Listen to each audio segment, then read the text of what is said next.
Hi everyone, welcome back to my channel, New Jersey Nurse to Be. I know that it's been a long time coming and I have not been putting up videos, but a lot has happened within the year and a half that I've not been in around. Let me start by saying that I apologize that I've been gone for so long and I have not been updating my channel with any videos. But like I said, a lot went on and I want to walk you guys through everything that I went through in the past year and some change. So, I believe that the last time we spoke, I was a charge nurse on my original floor that I started when I was a new nurse. I accepted this position in April of last year. I was covering a floor of long term slash subacute, and the floor was running well. I learned a lot and felt that as a nurse, I was able to put more experience under my little belt. uh, But when I accepted the position, like about 2 weeks after, my father's health was not doing well. And so we made the decision. When I say we, myself, my husband, and my father, we made the decision of him moving in with us temporary. And so my father he moved in with us. And while I was a charge nurse, we hired some caregivers throughout the day to be with him while I was at work. My father was still alert and oriented. He knew exactly what was going on, but because he was up in age, he needed some help with mobility and being able to, help with dressing and all that, and making sure we had somebody there to help him with his food, his meals, and all that, which was great. His health continued to deteriorate, and so we had decided, and when I say we again, is myself, my husband, and my father, to bring him into my facility where he can have 24-hour care of nursing around and have a nursing staff around to help him with other needs and stuff like that. And so we put him into our facility temporary again. And so he was there for like about a month and a half. Unfortunately, his health deteriorated even more, and he ended up passing away in a hospital in July. I was by his side. I can't thank God enough for giving me the strength to be there to hold his hand when he passed away. My father knew I was there. He knew exactly what was going on. Um, but again, it was a blessing for him and for me, for us to have each other during that time. And so I was a charge nurse for 4.5 months. And then after my father passed away, I said, I need to let this position go because it was too much for me mentally. I was, remember, a wife, mother, charge nurse, and I was also going to school. I was only taking one class per semester, and I was almost done with my prerequisites and stuff. So I gave up my charge nurse position in August. And then I took off a month to be home, to grieve, to spend some time with my family, and just to recuperate. So then I came back. And before I came back, I went to my doctor's. And I went to just, regular checkup.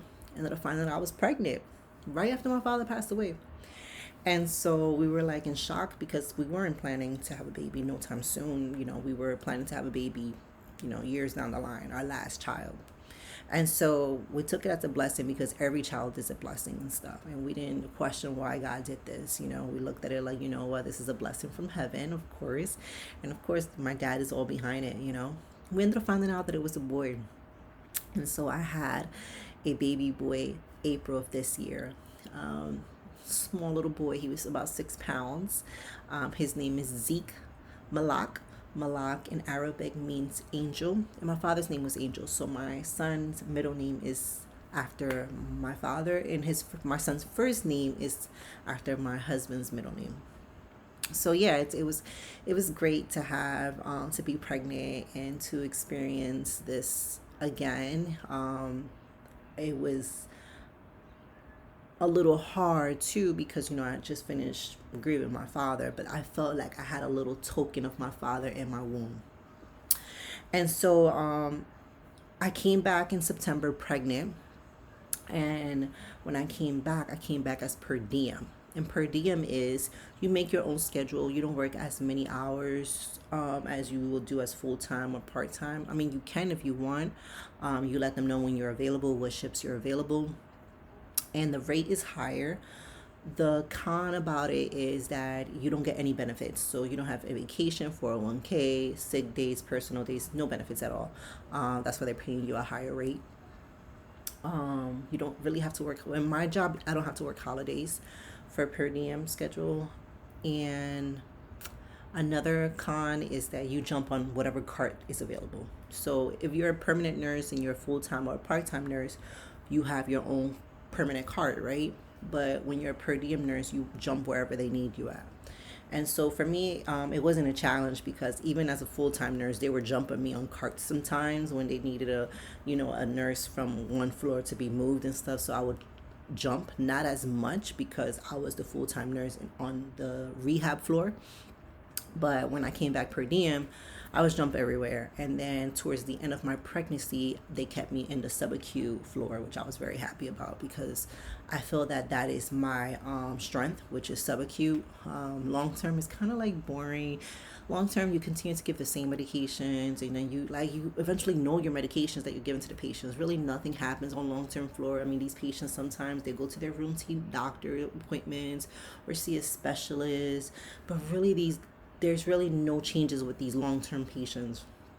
But subacute, these patients are coming from the hospital and they're coming with womb vacs and trachs and G tubes, and their care is like really, really, they need a lot of care and stuff. And I remember having a patient with unstable sugars, and we didn't know, nobody knew why her sugars were dropping so much, and it was just like, it's just like a ongoing mystery game and stuff like that. And you have to solve it, and I love working in subacute. So yeah, so I worked throughout my whole pregnancy.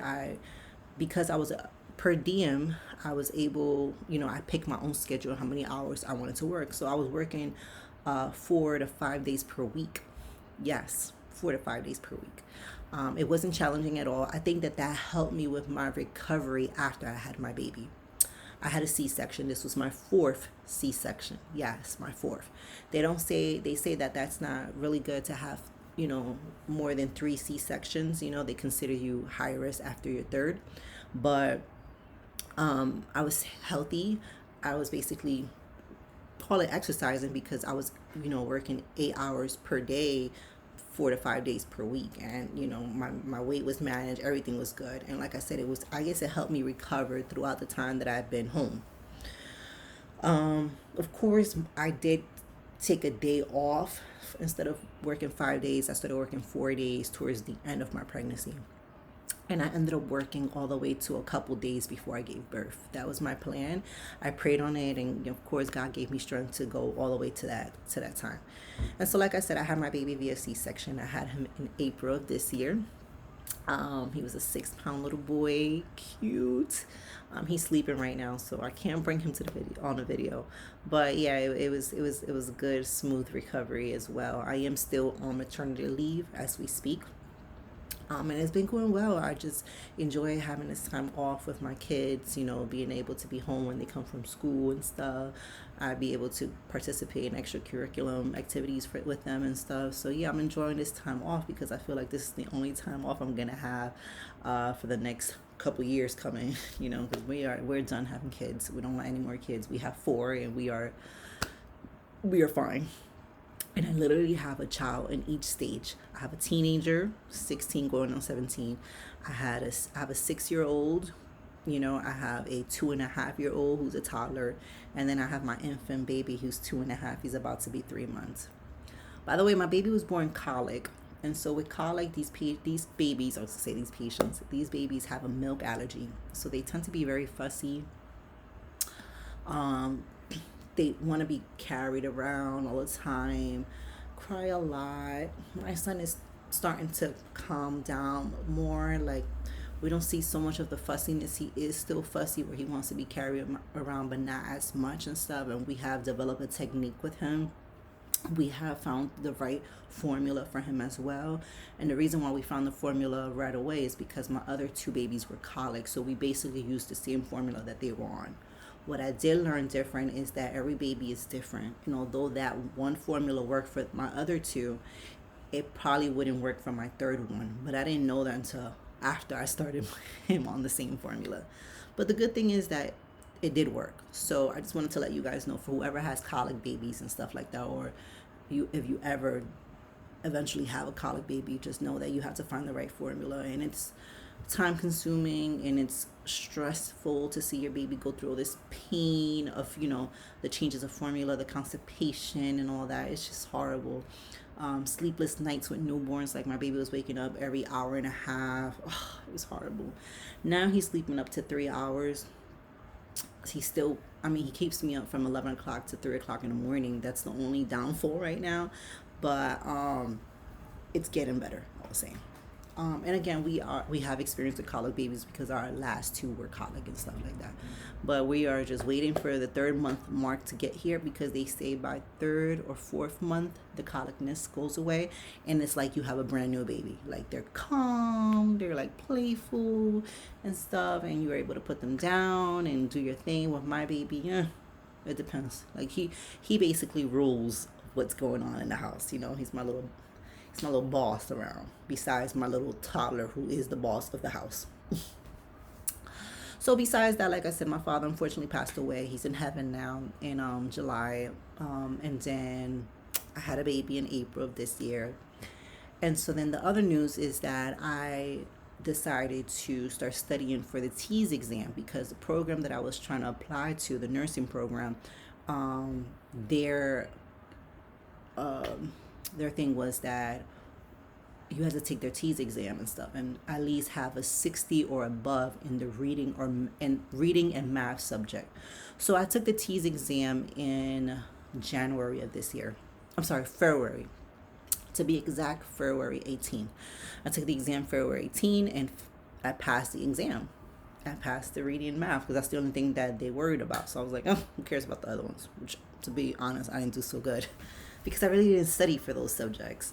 So I passed the TEAS exam for that school, and then I finished my last prerequisite over the summer of last year for the nursing program. And so I applied to this nursing program in February, and I found out in April, after I gave birth, that I was approved to the RN program. And so I was over the moon, so excited, because I was like, you know what, I'm starting this year. I don't care. Like, the summer, you have to do an LPN to RN transition course, and that starts in May. And I was like, oh, I got this. Yeah, I just had a baby, but I can do this, because it's not the first time that I went to school right after I had surgery. Like, I was in school 1 year after I had my second child. I went a week after I had my C-section. I was already in class. Yes. So I was like, oh, I can do this again. Please, this is a piece of cake. And then I find out that the LPN to RN program is only given in the mornings from like 7 to 2. And I'm like, I can't do it, because I have no one to watch my baby. Like, I don't have family to watch my baby, and my baby's too young for me to leave with a sitter. So I had to make that decision to start the program next year, 2024, in May. I'm still approved. I'm in the program. But again, I start 2024. By then, my son will be 1 year old, and that'll be fine. And so, pay attention to those videos. When I start the RN program, I'll definitely do the same thing that I did with the LPN program, where I was keeping you guys updated with the books and how the curriculum was and how the semester was going and stuff. I will also keep the school hidden, the name of the school, until I finish graduating the school, after I graduate from the school, because I just want to keep that privacy while I'm at school. But yeah, once I graduate, I'll definitely put what school I went to and all that. So like I said, 2024 RN school coming, and I want you guys to come with me through that journey and see how I do and stuff like that. What else? I think that's all that I have for now. I know people have been asking me questions, and I've been commenting them back. So again, I'm so sorry that it took this long for me to put up a video, but I really didn't feel motivated for a very long time to put up a video, because I was trying to get things together mentally with myself, and of course physically too. But yeah, besides that, I want to just want to thank you guys for supporting my channel. Don't forget to like, subscribe, Comment below if you have any comments and stuff like that, and keep me a part of your journey. Let me know what's going on, even if you became a nurse. Like, what is going on? I want to give a shout out to all my New Jersey nurses and all the nurses all around and stuff like that. Yeah. Anyways, have a good day. I'll see you guys in the next one.